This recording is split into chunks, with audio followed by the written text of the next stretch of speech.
Yo!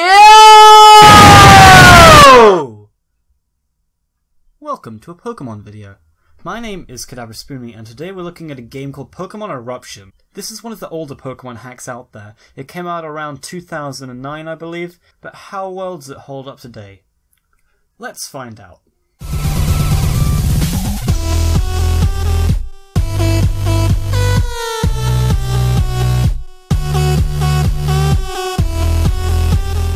So once you boot up the game and get past all the standard fire and leaf green introduction stuff, you come to the title screen. And just in case you missed it, slides in twice.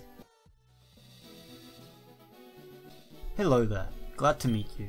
Welcome to the world of Pokemon. My name is Log. Well, nice to meet you, Mr. Log.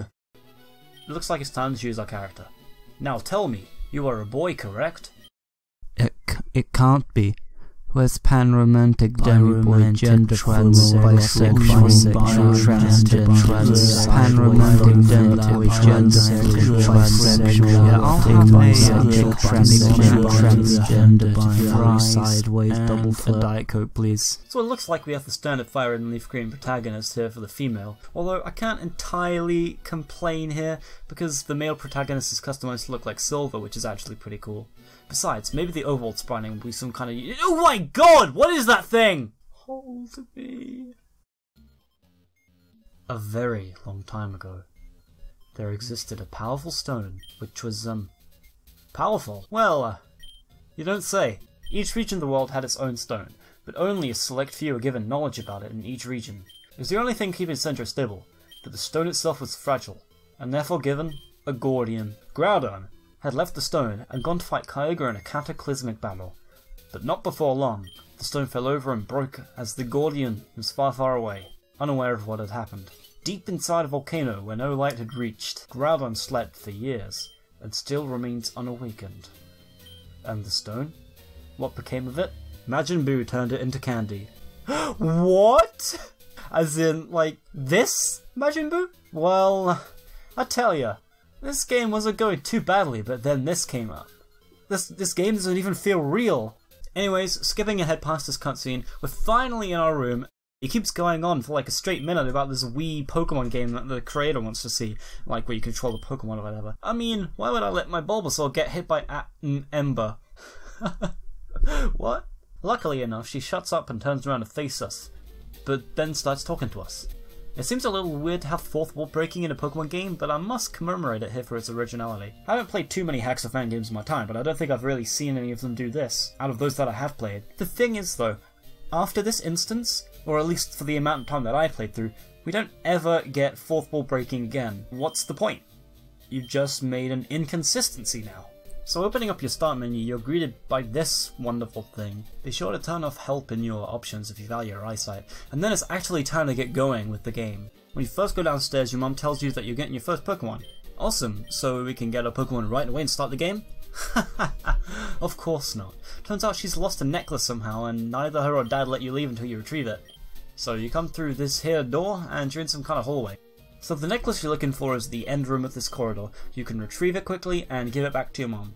Thing is, once you do return it, nothing noteworthy actually happens. They basically just tell you goodbye. So what was the point of even having this necklace diversion? It literally contributes nothing to the game whatsoever. So you first come outside, question the whereabouts of Mr. Log, and then another mini cutscene occurs where you're taken over to the lab. Once you go in, the professor ain't there, so you gotta leave again and go back to tell mum that he wasn't in. Okay, so the game's just looping us back around on ourselves again, whatever. When you're talking to your mum, your dad notices something and gets up to talk about it. He says he hears something faint but loud and says, "Shh, I think I'm getting something." Oh, catching something.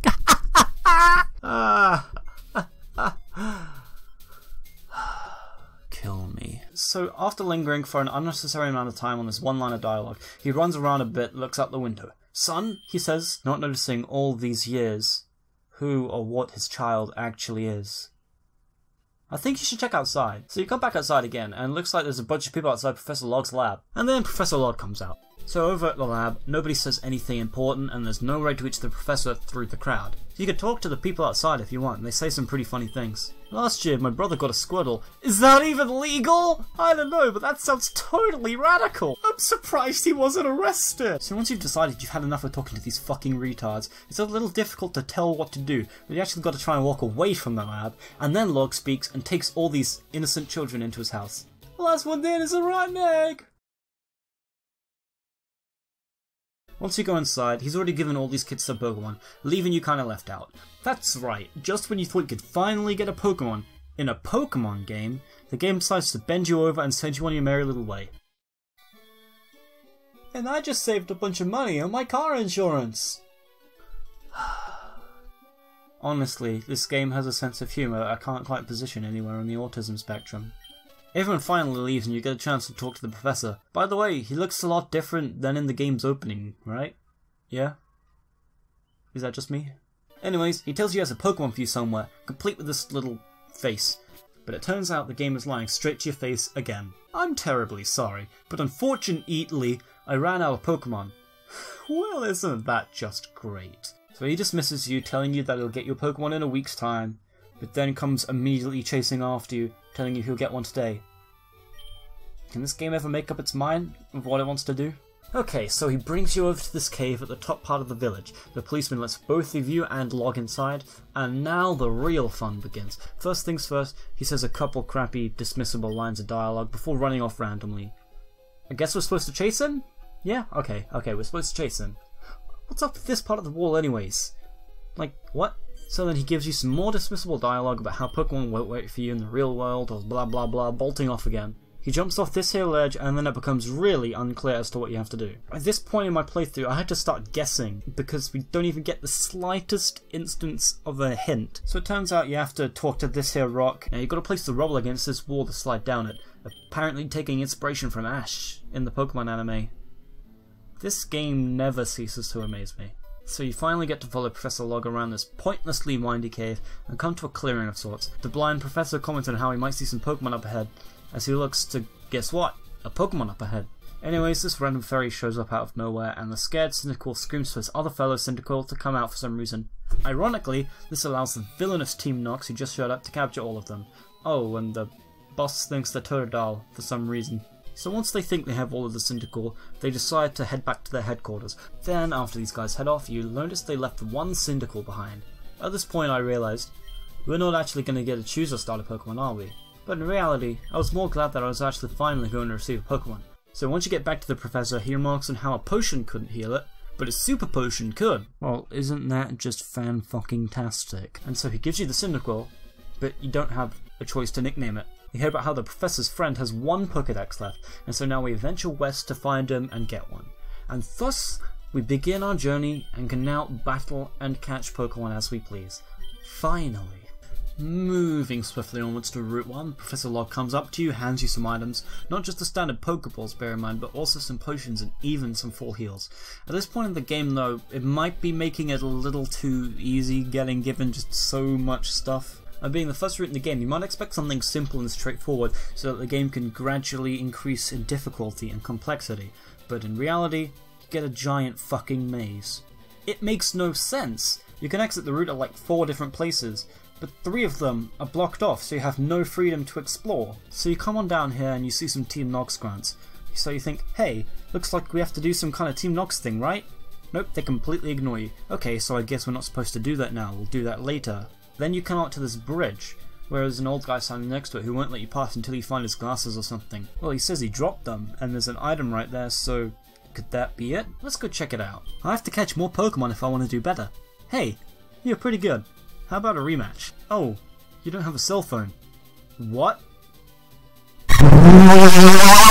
So the old dude won't let you pass until you find his glasses, there's nowhere else you can exit the route, and nobody gives you any sort of indication as to what you have to do, and so it becomes really, really unclear here. At this point I had to legitimately look up a walkthrough and what to do, and funnily enough, I was not the only person who thought this. I found a really old walkthrough of the game. It doesn't have any commentary or anything, but from watching the gameplay, it's clear this guy has no idea what he's doing. He wanders around aimlessly and looks all over the place for any sort of hint or anything. And he even ends the video with him giving up, because he can't figure it out. But luckily enough, he had the next part uploaded so I could look and find what to do. It turns out you have to go back to those Team Nox grunts and battle them to get the sunglasses. What? If we couldn't get past those dumb fucks the first time, how are we supposed to have any clue that we have to go back there a second time? Other than dumb luck, googling it, or walking around aimlessly to eventually figure out what you have to do. Anyways, once you beat this grunt, you can finally retrieve the black glasses from within this wall. Oh, and I realised at this point that when you stand in the grass, the bottom half of your sprite's missing. So now that we've done that, it's finally time to hand those black glasses back to the old man over here. And now, we can actually progress. So after the giant shit of a mess that Route 1 is, you come to Mountainside. You get a small spiral of trainers to continue training against, and at this point my cynical began to evolve. I was actually pretty excited about getting Quilava, but all of a sudden, it just stopped by itself. I did not press a single button during that sequence. So I'm guessing the game just doesn't let you evolve your starter? What the hell is up with that? So once you defeat all these trainers, you come to a house with no visible way in. It says that it's Mr. Pokemon's house. Okay, the exact place we're supposed to be looking for. And since you can't figure out how to get in, you actually got to try and walk away from the place before the old man you helped earlier comes up and reveals himself to be Mr. Pokemon. Man, this game doesn't let up with these plot twists. So here we get more of the game's trademark scripting. He calls you a man again and asks for your name. You tell him, and he goes on about how it's the name of a metal. Huh? I put my name in this playthrough as Demon, so why is he going on about how your name's a metal? Oops, it's not 3420AF0294235A029DCA. I forgot. It's 3420AF0294235A029DCA2058AF1589GA.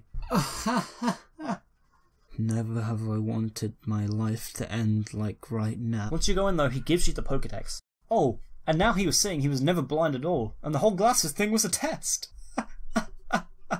No wonder nobody helps you, because nobody can figure out what to do! So he tells you to have fun and say hi to Professor Log for him. Okay, so I'm assuming that we have to go back to Professor Log or something? Once you leave, you finally meet your rival.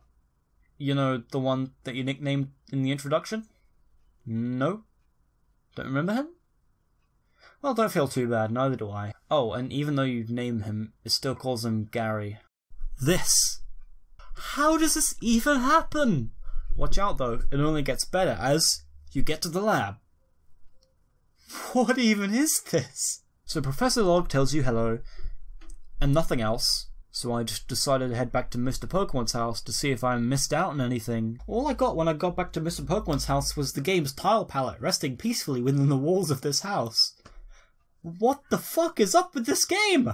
At this point, I gave up on my playthrough. This is at least the third notable instance in which I can safely say there was absolutely no sense of direction or clarity anywhere, and I just had enough. Honestly, this game has personality quite like nothing I've ever seen. And by that I mean everyone and everything in it has the same stupid personality. It makes no sense. They throw in random stupid jokes, well random stupid jokes don't fit. And it's not even funny. Like, it's funny because it's so unfunny. That's literally the only reason I can think of for playing this game. It's so bad that it is fun, in a sense. If you can figure out what to do it is. You don't get much choice of customization. You can catch some Pokemon, sure, but that's about it. That's the only thing you can do that's different. I mean, you could choose your gender and whatever, and your name, but they completely disregard your choice through the dialogue. You get no choice for starter Pokemon, and you don't even get one for a full 20+ minutes of opening the game. Don't get me wrong, I'm not trying to hate on the game unnecessarily. I'm just playing through it while being honest and open with my thoughts. There's some decent cutscene scripting throughout. The frame moves quite nicely between thing to thing at times when it needs to, but the unneeded events, lack of clear direction, and laughable dialogue hinder the game the most. I can appreciate how long it must take somebody to make any sort of Pokemon fan hack, but if you're truly committed to it, then you should at least make sure you make a complete and competent game. With this hack, it feels like it's only really half complete across the board. There are tons of mapping issues, which just doesn't seem professional, and there's all the aforementioned issues too. It's like only 50% effort was put into this game when it was left hanging. Don't leave me hanging. As soon as every location was somewhat complete. All in all, it's far from the best hack or fan game out there, obviously, but also surprisingly far from the worst. It's really just a half-finished mess at its core, if anything. But hey, I only played a small chunk of its beginning. Maybe it gets better, who knows. But that's all from me for now. Thank you for watching, and good night.